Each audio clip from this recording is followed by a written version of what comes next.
கர்த்தருக்குள் பிரியமானவர்களே, உங்களை யாவரையும் இயேசுவின் நாமத்தினால வாழ்த்துகின்றோம். இந்த நாளிலே சங்கீதக்காரன் அழகார் வசனத்தை சொல்லுகிறார். சங்கீதம் 8ஆம் அதிகாரம் 3 முதல் 9 வசனங்களில், உமது விரல்களின் கிரியாகிய உம்முடைய வானங்களையும் நீர் ஸ்தாபித்த சந்திரனையும் நட்சத்திரங்களையும் நான் பார்க்கும் பொழுது மனுஷனை நீ நினைக்கிறதற்கும் மனுஷகுமாரனை விசாரிக்கிறதற்கும் அவன் எம்மாத்திரம் என்கிறேன் என்று சொல்லுகிறார். தாவீது பாருங்க, ஒரு ஆடுகளை மேய்த்து கொண்டிருந்தார்.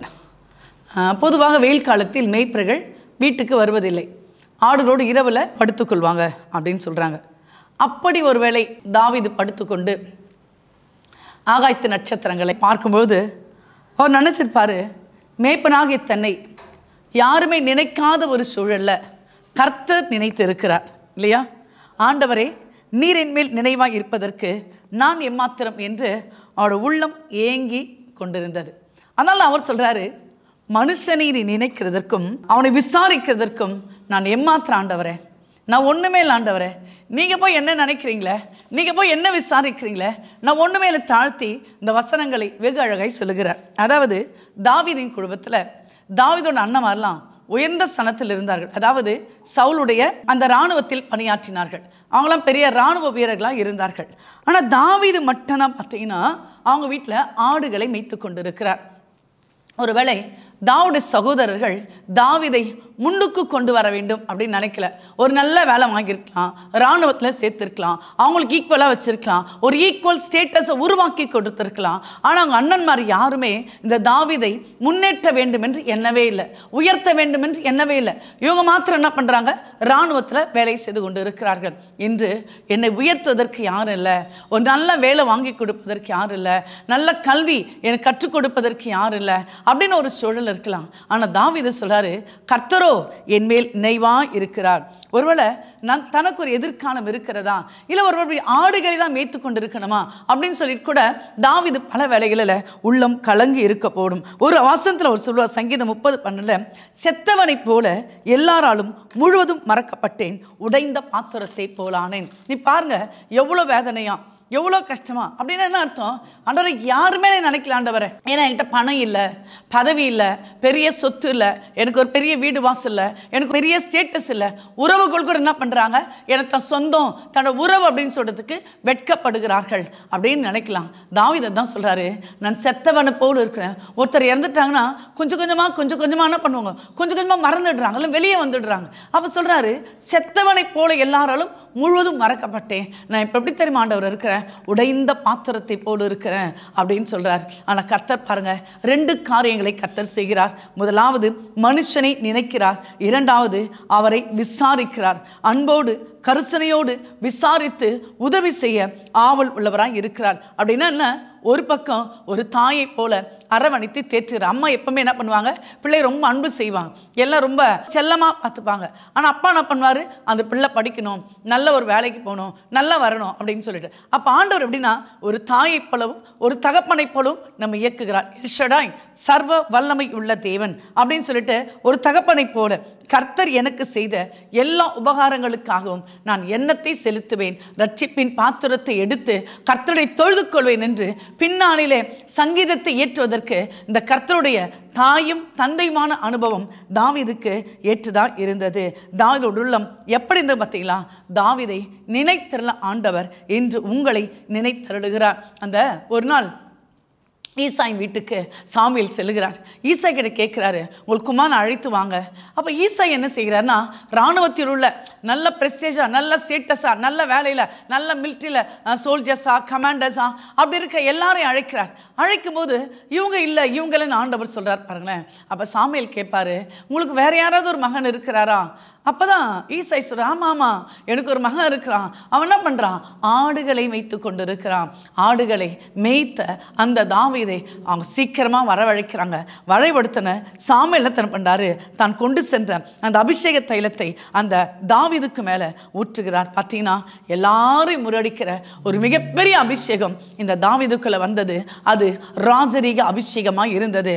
இப்போ தாவீதோட அண்ணமால் மிட்டில் இருக்காங்களே, இப்போ அவங்க யார் கீழே ஒர்க் பண்ணனா, தாவீது தாவீதோட கீழே அவங்க ஒர்க் பண்ணணும், அவங்க வேலை செய்யணும். அந்த மாதிரி ஒரு சூழ்நிலையை கர்த்தர் என்ன பண்ணுறாராம், உருவாக்குறாராம். வேதம் சொல்லுகிறது சங்கீதம் 130:23 நம்முடைய தாழ்வில் நம்மை நினைத்தவரை துதியுங்கள், அவர் கிருபை என்றும் இருக்கிறது. கர்த்தர் நினைத்து இருக்கிறார், அவர் ஆசீர்வதிக்கிறார். நம்மை நினைத்து இருக்கிற ஆண்டவர் நம்மை உயர்த்தவும் வல்லமையுள்ள தேவனாக இருக்கிறார். ஒருவேளை தானியேலை சிறையிருப்பில் விலங்கிடப்பட்டு கொண்டு போகிறாங்க.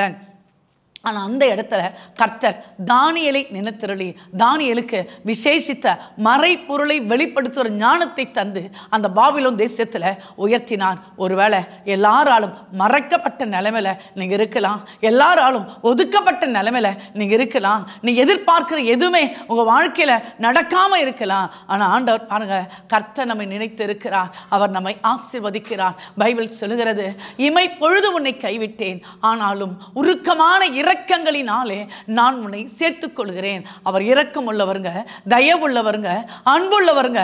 அவர் என்ன பண்றாராம், நம்மை சேர்த்துக் கொள்ளுகிற ஒரு தேவனா இருக்கிறார். ஒரு முறை ஆண்டவர் நோவாவை பார்த்து சொல்கிறார், நோவா நீ ஒரு பேழை கட்டுன்னு சொல்றார். ஆதியாகமம் 8:1 தேவன் நோவாவையும் அவருடைய பேழந்த சகல காட்டு மிருகங்களையும் சகல நாட்டு மிருகம் நினைத்திருந்தார். நான் நினைக்கிறேன் ஆண்டவர் சொல்றார் இல்லையா, நோவா கிட்ட போயிட்டு நோவா நீ ஒரு பேழையை கட்டு அப்படின்னு சொல்கிறார். ஒரு பேழை கட்டு சாதாரண விஷயமா? ஒரு பெரிய கப்பல், ஒரு பெரிய ஷிப்புன்னு வச்சுக்கோங்களேன், அந்த ஷிப்பை கட்டுறது எவ்வளோ கஷ்டமான விஷயம் இல்லை?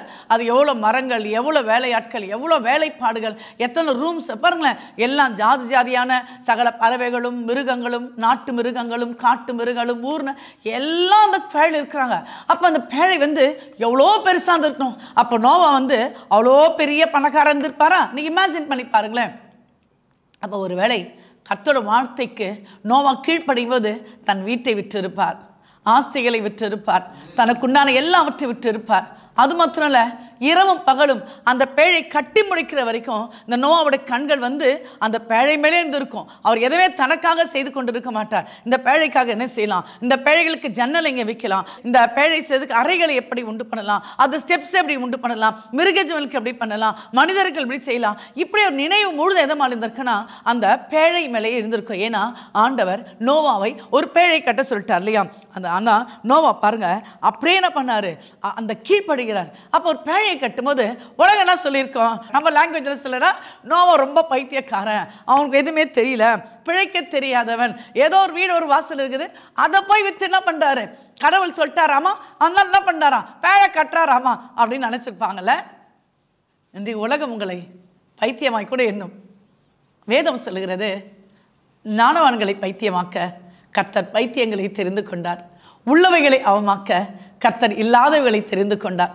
நோவோட இந்த செயல் மனுஷங்க அன்னைக்கு வாழ்ந்த நாட்கள்ல ஒரு பெரிய பைத்தியக்கார தனமா எல்லாருக்கும் தோன்றி இருக்கும். ஆனால் நோவா பாருங்களேன், ஆண்டவர் சொன்ன அந்த ஒரு வார்த்தை கீழ்ப்படிந்து அழகான ஒரு பேழை உருவாக்கிட்டார். ஒரு நாள் கர்த்தர் என்ன பண்ணாராம், நோவாவை எல்லாம் அவங்க குடும்பத்தை எல்லாம் அந்த ஜாதியன் மிருகத்தை எல்லாம் அந்த பேழைக்குள் அனுப்பி கர்த்தர் அந்த கதவை பூட்டினார். கர்த்தர் நமக்கு பெரிய பாதுகாப்பாக இருக்கிறார், அவர் கேடகமாக இருக்கிறார், துருகமாக இருக்கிறார், பலனாக இருக்கிறார். நோவாவை அடைச்சிட்டு கர்த்தரை என்ன பண்ணாரா, அந்த பேழையை பூட்டி விட்டார் அப்படின்னு சொல்கிறாங்க. வேதம் சொல்லுகிறது 40 நாட்கள் கண்டினியூஸ் ரெயின். ஒரு 3 நாள் மழை வந்தாலும், 5 நாள், 6 நாள், 10 நாள் மழை வந்தாலும் என்ன பண்ணுறாங்க, எல்லா சென்னை முழுதும் வெள்ளத்தால் சூழப்பட்டு இருக்கிறது. உடனே எல்லா டிவி சேனல்ஸ் என்ன பண்ணுவாங்க, அதையே ஃபோக்கஸ் பண்ணி காட்டுவாங்க. இங்கே மழை இருந்தது, கார் அடித்து கொண்டு போனது, பஸ் அடித்து கொண்டு போனது, ஒருவர் விழுந்தார், ஒருவர் எழுந்தார், ஒருத்தர் இறந்தார், இப்படி ஃபுல்டே என்ன பண்ணோம், அந்த மழை நிற்கிறதுக்கும் எல்லா டிவி சேனல்ஸும் அந்த மெசேஜே ஃபோக்கஸ் பண்ணி காட்டுவாங்க இல்லை. ஒரு சார் 1 வீக், ஒரு 10 days அப்படி மழை வந்தாலே. ஆனால் நோவாவின் நாட்களில் 40 நாட்கள் வேதம் சொல்லுகிறது இரவும் பகலும் விடாப்படியாய் மழை பெய்து கொண்டே இருந்தது.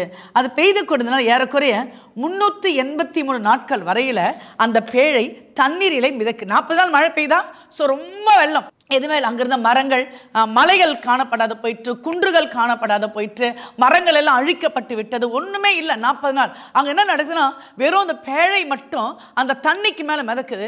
எவ்வளோ நல்லா 383 நாள் வரைக்கும் அந்த தண்ணீர் அந்த தண்ணீருக்கு மேலே பேழை மிதந்து கொண்டே இருந்தது. ஏறக்குறைய மோர் தென் 1 year இல்லை, 1 வருஷம். பாருங்க அவங்களுக்கு எவ்வளோ சலிப்பாக இருக்கும். அதே பேழையில் இருக்கணும், வெளியே பார்க்க முடியாது, மழை பெய்தா பார்க்க முடியாது, அவங்க கொண்டு போன ஆகாரத்தை சாப்பிடணும். இதெல்லாம் நோவா என்ன பண்ணாரு? சகித்து கொண்டே இருக்கிறார். ஆனால் ஒரு நாள் கர்த்தர் என்ன பண்ணாராம்? கர்த்தர் நோவாவையும் அவனோடு பேழையில் இருந்த சகல மிருக ஜீவன்களை நினைத்தார். நோவா மட்டும் இல்லையா, நோவா கொண்டு போனார் இல்லையா, நோவா கூட சென்றாங்க இல்லையா, அந்த எல்லா மிருக ஜீவனையும் கர்த்தர் நினைத்தருளினார்.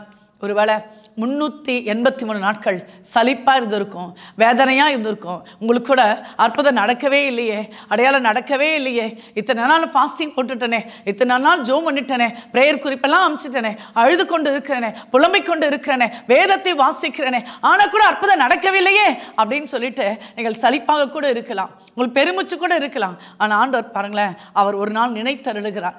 நோவை மட்டும் இல்லாமல் சகல மிருக ஜீவனங்களையும் கர்த்தர் என்ன பண்ணுறான்னா நினைத்தருளினார். அவர் பாருங்க, திடீர்னு ஒரு காற்றுக்கு கட்டளையிடுகிறார். ஆண்டவர் பாருங்க, இன்னும் வண்டர்ஃபுல். அப்படி ஒரு செகண்ட் அவர் காற்றுக்கு கட்டளை இடுகிறார். வேதம் சொல்லுகிறது, காற்று வீசின போது தண்ணீர் அப்படியே அமர்ந்தது. இவ்வளவு நாள் அந்த பேழை மிதந்து கொண்டே இருந்தது. ஆண்டவர் எப்போ காற்றை வீச செய்தாரோ அதே செகண்ட் என்னாச்சுன்னா அந்த தண்ணீர் அப்படியே அமர்ந்தது. இப்போ பாருங்க, நோவா அழகா ஒரு புதிய பூமிக்குள் இறங்குகிறார். இன்னும் ஒரு வண்டர்ஃபுல், வாட் அ கிரேட் திங்ல. யோசிச்சு பாருங்களேன், அவர் எதை கர்த்தருக்காக இழந்தாரோ. இன்னைக்கு உங்களை பைத்தியம் கூட சொல்லும். ஏதாவது நீங்கள் செய்யும்போது என்ன சொல்லுவாங்க? இவங்களுக்கு பழைக்கவே தெரியல, நம்மளை பார்த்து உலகன்னு சொல்லும், பாவம் அப்படின்னு சொல்லும்.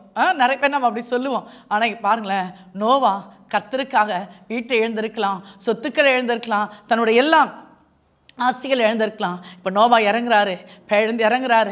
பார்த்தீங்கன்னா ஒரு புது பூமி அவருக்கு முன்பாக இருக்கின்றது. எந்த நிலங்களை விற்றாரோ, எந்த வீட்டை விற்றாரோ, எந்த சொத்துக்களை விற்றாரோ, இன்னைக்கு பாருங்க நோவாக்கு அந்த முழு பூமியும் சொந்தமாகி விட்டது. இதுதாங்க ஆண்டவர், இதுதாங்க அற்புதம், இதுதாங்க அடையாளம். வேதம் சொல்லுகிறது, நீ விசுவாசித்தால் தேவனுடைய மகிமையை காண முடியும். நோவா கர்த்தரோட வார்த்தைக்கு கீழ்ப்படிந்திருந்தா. நமக்குள்ள கீழ்ப்படிதல் இருக்குதா? ஏன் ஆண்டவரை செய்யணும், ஏன் பேழை செய்யணும், ஏன் மிருக இவனை கூப்பிடணும், எதுக்கு இவ்வளவு பெருசா? ஆண்டவர் அளவு வேற சொல்வார், இது இத்தனை முழம் இருக்கணும், இத்தனை அகலம் இருக்கணும்னு சொல்லுவார். பாருங்களேன், அதெல்லாம் அப்படியே ஃபாலோ பண்ணுவார். நோவா ஆசத்து ரகசியம் என்ன தெரியுமா? அவர் கர்த்தரோட வார்த்தைக்கு அப்படியே கீழ்ப்படிந்திருந்தார். கர்த்தர் நினைச்சிருக்கிறது உண்மைதான், ஆசீர்வதிக்கிறது உண்மைதான். ஆனால் நம்ம 100 மடங்கு கர்த்தரோட வார்த்தைக்கு கீழ்ப்படுகிறோமா அப்படின்னு யோசித்து பாருங்களேன். இங்கே மத்தேயு 19ஆம் அதிகாரம் 29ஆம் வசனம் சொல்லுகிறது, என் நாமத்தின் நிமித்தம் வீட்டையாவது, சகோதரரையாவது, சகோதரிகளையாவது, தகப்பனையாவது, தாயையாவது, மனைவியாவது, பிள்ளைகளையாவது, நிலங்களையாவது விட்டவன் எவனோ அவன் 100 அடைந்து நித்திய ஜீவனை சுதந்தரித்துக் கொள்வான் அப்படின்னு சொல்றாரு. இம்மையில மாத்திரம் இல்லைங்க, கர்த்தருக்காக ஏதாவது கொடுக்கும்போது, கர்த்தருக்காக ஏதாவது இழக்கும்போது, கர்த்தரோட நாமத்தினால எதையோ இழந்துடுறல. ஆண்டவர் சொல்றாரு, பரலோகத்தில் மட்டும் இல்லை, பூமியில கூட நான் உங்களுக்கு 100 தருவேன். ஒரு அல்லேலூயா சொல்லாமா, ஒரு ஆமேன்னு சொல்லாமா? இவ்வளோ துக்கமா இருந்தீங்களே, ஐயோ ஆண்டவருக்கு தான் செஞ்சேன், ஆண்டவர் நாமத்தெல்லாம் செஞ்சேன், ஆண்டவர் பேரை சொல்லி தான் கேட்டாங்க, ஆனால் ஆண்டவருக்காக விதைச்சேன் அப்படின்னு நீங்க நினைக்கிறீங்களா? உங்க நேரமா இருக்கட்டும், காலமா இருக்கட்டும், உங்க துதியா இருக்கட்டும், ஜபமா இருக்கட்டும், காணிக்க எது வேணா இருக்கட்டுங்க, எதை நீங்கள் உண்மையாய் கர்த்தருக்கென்று செய்தீர்களோ அதை கர்த்தர் உங்களுக்கு 100 தருவதற்கு வல்லமையுள்ள தேவனாய் இருக்கிறார். ஏன்னா நம்ம ஆராதிக்கிற ஒரு தேவன் அவர் வல்லமையுள்ளவர் அப்படின்னு பைபிள் சொல்லுகிறது. ரெண்டாவது பார்த்தீங்கன்னா, அந்த லோத்தும் ஆபிரகாமும் ஒரு இடத்துக்கு போகிறாங்க. அப்போ போகும்போது 2 பேரும் ஒரு ட்ராவல், ஒரு பிரயாணமாக போகிறாங்க. அப்போ போகும்போது என்ன ஆகுதுன்னா, லோத்து பார்க்குறாரு யோர்தான் பூமி முழுவதும் அது நல்ல நீர்வளம் பொருந்தி தான் இருக்கிறது. அப்போ ஆபிரகாம் சொல்லுவார், லோத்துவனுக்கு நீ வலதுபுறம் போனால் நான் இடதுபுறம் போனேன். ஏன்னா 2 பேருக்கும் நிறைய மேய்ப்பர் இருக்கிறாங்க, ஒரே இடத்துல பூமி தாங்கக்கூடாதாக தான் இருக்கிறது. செகண்ட் திங் என்னன்னா, என்னுடைய மேய்ப்பருக்கும் உன்னுடைய மேய்ப்பருக்கும் சண்டைகள் வந்து கொண்டு இருக்கிறது. பிரச்சனை ஆக்சுவலாக லோத்துக்கும் ஆபிரகாமுக்கும் பிரச்சனை கிடையாது. யார் பிரச்சனை? லோத்துடைய மந்தை மேய்ப்பருக்கும் அவரோட மந்தை மேய்ப்பருக்கும் பிரச்சனை உண்டாகி கொண்டே இருக்குது. ஒருவேளை நம்ம நல்லா தான் இருப்போம், நம்ம சுற்றி இருக்க என்ன பண்ணுவோம் தெரியுமா? நம்மளுக்கு ஏதாவது பிரச்சனையை சொல்லிக்கொண்டே இருப்பாங்க. அவங்க எப்படி, அவங்க அப்படி, உங்களை அப்படி பேசுனாங்க, அதெல்லாம் காது கொடுத்து என்ன பண்ணக்கூடாதுங்க, வாங்கவே கூடவே கூடாது. சங்கீதக்காரர் என்ன சொல்றாரு? கர்த்தரை எனக்கு முன்பாக நிறுத்தி நோக்கி கொண்டு இருக்கிறேன், நான் அசைக்கப்படுதல். ரைட், இங்க என்ன ஆகுதுன்னா, லோத்தோட மந்தை மேய்ப்பருக்கும் ஆபிரகாம் மந்தை மேய்ப்பரும் சண்டை உண்டாகுது. அப்போ ஆபிரகாம் சொல்றார், லோத்து இந்த பூமி தாங்கக்கூடாதா இருக்கு, நம்மளோட செல்வங்கள் ஆடு மாடுகள் தாங்கக்கூடாதா இருக்கிறது. ஸோ நீ வலதுபுறம் போனா நான் இடதுபுறம் போறேன், நீ இடதுபுறம் போனா நான் வலதுபுறம் போறேன் அப்படின்னு சொல்றார். லோத்து தன் கண்களை ஏறெடுத்து பார்க்கிறார். ஒரு பியூட்டிஃபுல் பிளேஸ். அந்த யோர்தான் நதி முழுவதும் நீர்வளம் பொருந்தி இருக்கிறதாய் கண்டார். யோசிச்சார், இங்கே நல்லா பயிரெலாம் விளைவிக்கலாம், ஆடு மாடுகளுக்கு தண்ணி பஞ்சம் இல்லை, இது ரொம்ப அழகாக இருக்குது. அவர் சொல்லுவார், ஓகே. ஆபிரகாம் சொல்லுவார், நான் என்ன பண்ணுறேன், இந்த இடத்துக்கு போகிறேன் அப்படின்னு சொல்லிட்டு அந்த யோர்தான் நதியை அந்த பகுதி என்ன பண்ணுறாரு, செலக்ட் பண்ணி போகிறாரு. ஆனால் அந்த பட்டணம் தான் பின்னாடி பொல்லாத ஜனங்கள் அங்கே இருக்கிறாங்க. சோதோம் கொமோரா என்ற இடம் அழைக்கப்படுகிறது. அங்கே பொல்லாத ஜனங்கள் இருந்ததுனால கர்த்தரோட கோபம் அது மேலே வருகிறது. அப்போ ஒரு நாள் ஆண்டவர் என்ன பண்ண போகிறாரு, அந்த சோதோம் கொமோராவை அழிக்க இறங்க போகிறாரு. அப்போ அழிக்க இறங்கும் போது அவர் அழிக்கலாம்ல, அந்த விஷயத்தை யாருக்கு சொல்கிறாருன்னா தன் சிநேகிதனாகிய ஆபிரகாமுக்கு என்ன பண்ணுறாரு, தேவன் அந்த சமபூமியின் பட்டணங்களை அழிக்கும் போது ஆபிரகாமை நினைத்து லோத்து குடியிருந்த பட்டணங்களை தாம் கவிழ்த்து போடுகையில் லோத்தை இந்த அழிவின் தப்புவிக்கும்படி அனுப்பிவிட்டார். அந்த முழு பட்டணம் அழிக்கப்படுகிறது. அவர் யார் நிமித்தமானா ஆபிரகாமின் நிமித்தமாய் கர்த்தர் லோத்தை பாதுகாத்தார். அம்மா, நீங்க உங்க வீட்டில் கண்ணீரோடு ஜோம் பண்றீங்களா? ஐயா, நீங்க உங்க வீட்டில் கண்ணீரோடு ஜோம் பண்றீங்களா? இந்த ஜபத்துக்கு வேல்யூவே இல்லைன்னு சொல்றாங்களா? என் நேரம் ஒரு ஜோம் பண்ணுவாரு, என் நேரம் பைபிள் படிப்பாரு, என்ன நடக்குது அப்படின்னு உலகம் உங்களை கேட்கிறாங்களா? நீங்க கவலையப்படாதீங்க.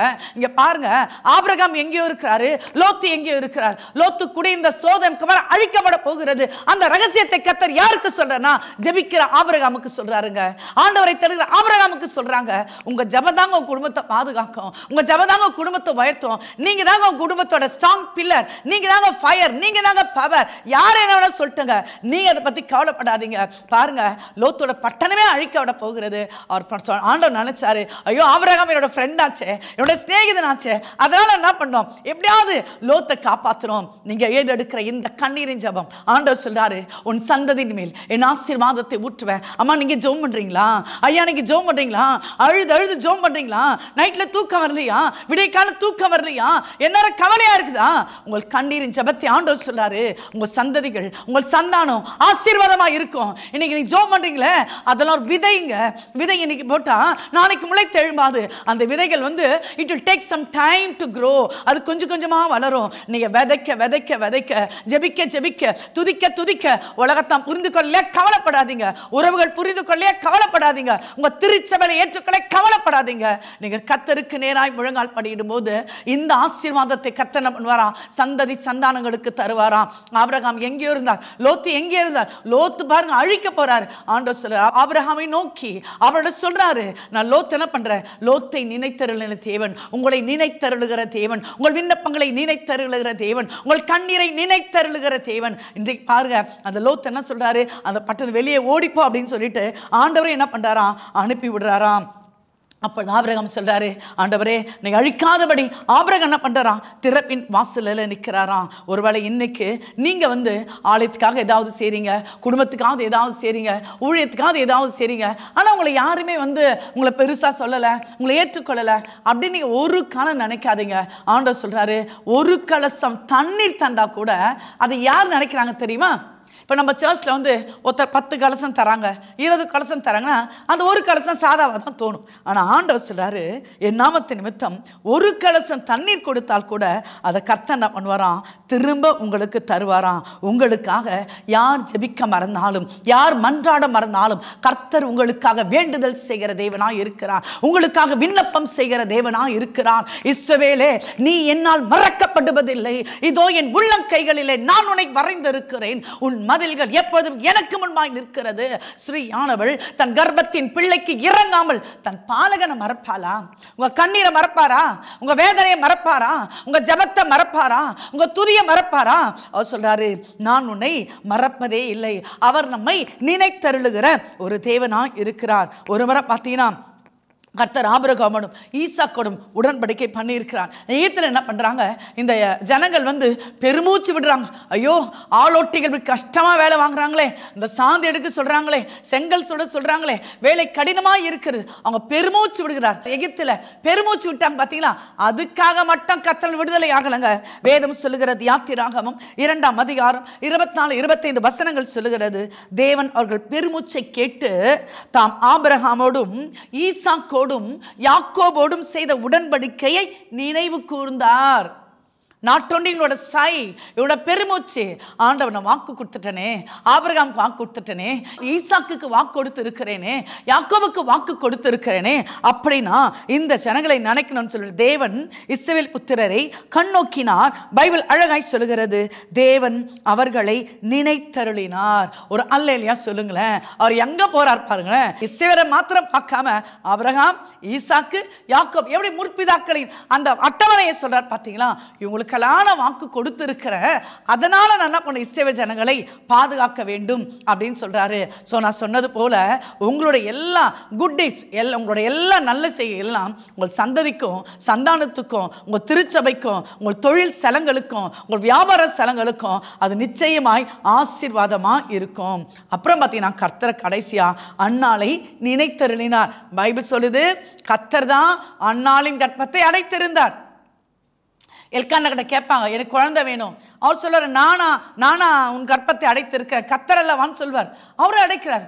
ஆனால் பாருங்க, அவரை நினைத்தருளினார். அவங்க சொல்லுவாங்க, தேவரீர் உங்கள் அடியாளின் சிறுமையை கண்ணோக்கி பாப்பா, ரொம்ப கஷ்டப்படுறேன் ஆண்டவரே, ரொம்ப நான் கஷ்டப்படுறேன், ரொம்ப சிறுமைப்படுறேன், எனக்கு கொஞ்சம் கண்ணோக்கி பாருங்க அப்படின்னு சொல்லிட்டு அண்ணால் கேட்கும்போது இங்கே பாருங்க, அடியாளின் சிறுமையை கண்ணோக்கி பார்த்து உங்களோட அடியாளை மறவாமல் அப்படின்னு சொல்லுவாங்க.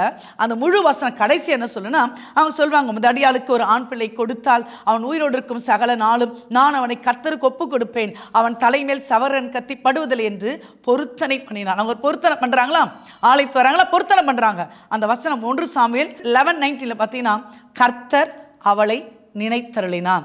ஸோ உங்கள் பொருத்தனை ஜபத்தில் கர்த்தர் ஒரு பார்ட்னரா நிச்சயமாய் வருவார். அவங்க சொல்றாங்க, நீங்க உனக்கு ஆண் பிள்ளையை தாங்க, அப்படி நீங்க கொடுத்தீங்கன்னா அவனை நான் ஊழியத்துக்கு கொடுக்குறேன் அப்படின்னு சொல்லி பொருத்தனை எடுக்கிறார். பொருத்தனை எடுத்த அன்னாள் என்ன பண்றாரு, கர்த்தர் நினைத்து ஜெயத்துக்கு அடையாளமான ஒரு ஆண் குழந்தையை அவளுக்கு தந்தார். ஸோ நீங்க யாருமே நினைக்கல, யாருமே எனக்கு உதவி செய்யல, எனக்கு உதவி செய்ய யாருமே இல்லை அப்படின்னு நினைச்சீங்கன்னா நீ என்னைக்கு சொல்லுங்க, சேனைகளின் கர்த்தர் நம்மோடு இருக்கிறார், யாக்கோபின் தேவன் எனக்கு உயர்ந்த அடைக்கலமானவன் சொல்லுங்க. இவங்களெல்லாம் நோவாவை, ஆபிரகாமை, அன்னாளை, யோசேப் எல்லாம் நினைத்தல்ல தேவன் உங்களை உங்கள் குடும்பத்தையும் நினைத்திருள வல்லமை உள்ளவராய் இருக்கிறார். கர்த்தர் தாமே இந்த வசனங்களை ஆசீர்வதிப்பாராக. ஆமென். செபிக்கலாமா? அன்பின் ஆண்டவரே, அம்மை நன்றியோடு கூட துதிக்கிற ஆண்டவரே, எங்கள் செயல்களை நீர் அறிந்து இருக்கிறீர் ஆண்டவரே, எங்களை விசாரிக்கிறவர் ஆண்டவரே, நீர் எங்களை ஆசீர்வதிக்கிறவர் ஆண்டவரே. எந்தெந்த சூழல்ல நாங்கள் விண்ணப்பங்களை ஏறெடுத்தாலும் கண்ணீரோடு விதைத்தாலும் அதற்கான பலனை தருகிற ஒரு தெய்வன் ஆண்டவரே. இந்த தொலைக்காட்சி வழியாக, இந்த யூடியூப் வழியாக இந்த செய்திகளை கேட்டுக்கொண்டு இருக்கிற ஒவ்வொரு கூடாரத்தில் ஒவ்வொருவரை நினைத்தருளும் ஆண்டவரே, அவருடைய பிரச்சனைகளை நினைத்தருளும் ஆண்டவரே, அவருடைய தேவைகளை நினைத்தருளும் ஆண்டவரே. அவர் நம்மை ஆசீர்வதிக்க வல்லமையுள்ள தேவன் என்று வேதம் சொல்லுகிறதே. ஒவ்வொரு குடும்பத்தின் மேல உம்முடைய ஆசீர்வாத தங்கட்டாண்டவரே. எதை இழந்தார்களோ, எதை கர்த்தருக்கென்று இழந்தார்களோ அந்த ஒரு காரியத்தில் கர்த்தரோட மகிமை அவர்களோடு கூட கடந்து வரும்படியா வேண்டுவதற்கும் நினைப்பதற்கும் அதிகமான அற்புதங்களை கர்த்தர் செய்ய முடியும். விசேஷமா இந்த தேர்வு காலங்களாக இருக்கிறபடினால் ஆண்டவரே, கவர்மெண்ட் எக்ஸாம்ஸ் எழுதுகிற ஆண்டவரே, 10th பிள்ளைங்க, இந்த +1 பிள்ளைங்க, +2 பிள்ளைங்க, ஒரு காலேஜ் எழுதுகிற எல்லாரையும் ஆண்டவரே, செமஸ்டர் நான் செமஸ்டர் ஒவ்வொரு குழந்தைகளுக்கு மேல உம்முடைய ஞான வரங்கள் உருவாகட்டும் ஆண்டவரே. அந்த குடும்பத்தை கர்த்தர் நினைத்தருளும் ஆண்டவரே.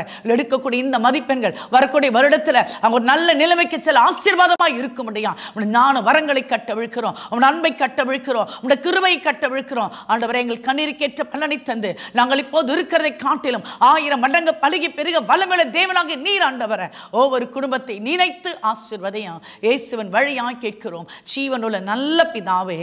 ஆமேன், ஆமேன், ஆமேன்.